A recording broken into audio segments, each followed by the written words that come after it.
There is an argument that alcohol, and I'm reading from my notes, and other intoxicating substances have some benefits if used in the right doses. So, is the use of these right doses allowed in Islam? Why not? What you mentioned, that there are some benefits Allah has already mentioned in the Quran, which I quoted to you. Yes. Surah Baqarah chapter 2 verse 219, that in the intoxicant there are benefits and loss, but the loss is more than benefit.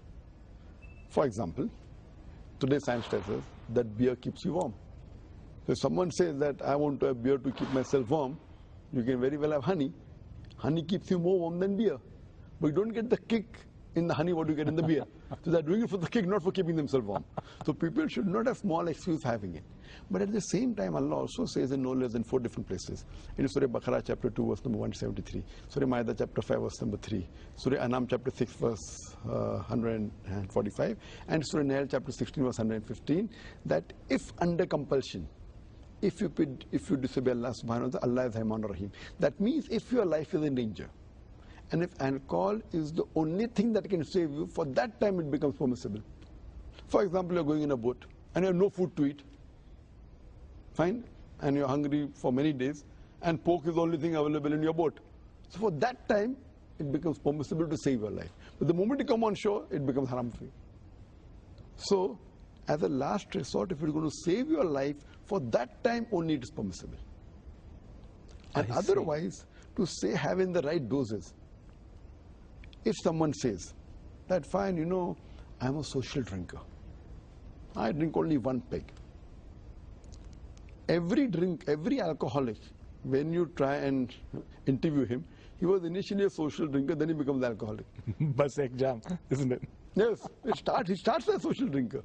Yeah, I challenge you to meet any social drinker drinking regularly, even for a year, and has not got drunk. And when you drink alcohol, today science tells us there is an inhibitory center in your brain. This inhibitory center is inhibited by the alcohol. So you don't know what you're doing is right or wrong. For example, if you want to go for the call of nature, your inhibitory center will tell you, don't do it here, go to the toilet.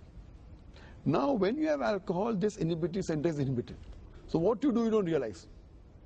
And that's the time you do things which are not correct, which are illogical. For which you'll regret later. You'll regret later.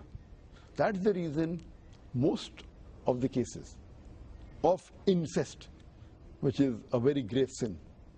Incest is a very grave sin, having sex with some of your close relatives.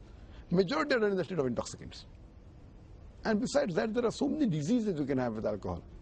Therefore, beloved Prophet ﷺ said, it's mentioned in Ibn Majah, round number 3, in the book of intoxicants, chapter number 30, that intoxicant is the mother of all evils. And the beloved Prophet said, anyone who gets intoxicates in large quantity, it's even prohibited in small quantity. Anything which intoxicates you in large quantity is prohibited even in small quantity. Same Ibn Majah, volume number 3, book of intoxicants, chapter number 30, hadith number... So you cannot even use these substances medicinally. Therefore, if it is the only medicine that can save your life, for example, cough syrup, just for the cough if you have, I disagree. But if it's a drug that is going to save you, if you have certain diseases, and alcohol, the drug you're having contains alcohol, it is the only drug that can save your life. For that moment, it becomes permissible. I see. So take, for example, say a substance like diazepam. Now, popularly known as Valium, I guess. That's right. Now, that stuff... Valium, compose. If you take too much of it, then you go high. Of course. But then, there are doctors handing out 1 tablet diazepam per day for certain people. Not necessarily to save a person from between life and death, but for other reasons. Is that okay? If the psychiatrist, it should be a psychiatrist who prescribes.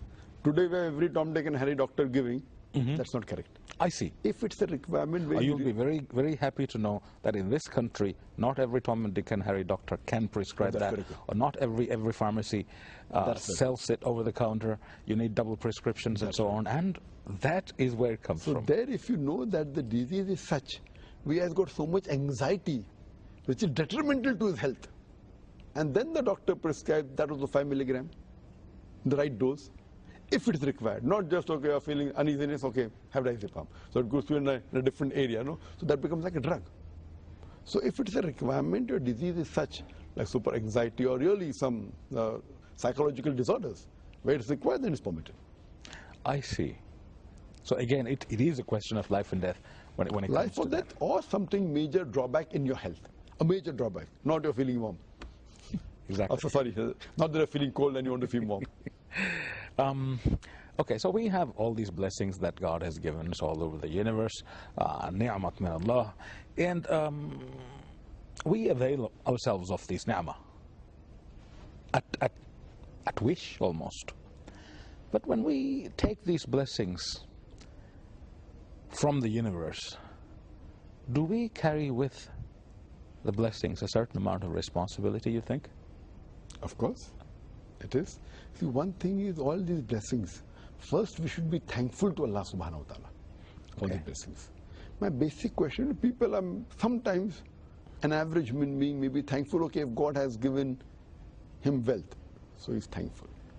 He fails to realize most of the human beings, the basic thing we get is free.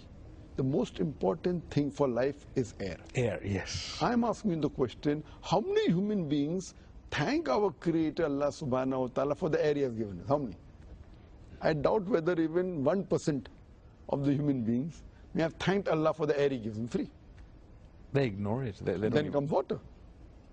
Then comes all the, therefore Allah says, then look at the signs of Allah subhanahu wa ta'ala. Which of the favors of thy Lord will you deny? Surah Rahman. Which of the favors of the Lord will you deny? So here we find that all these are favors. At the same time, we have a responsibility. For example, water is an example.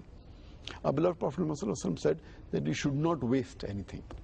And while doing wudu, even in a running stream of water, you should not waste it.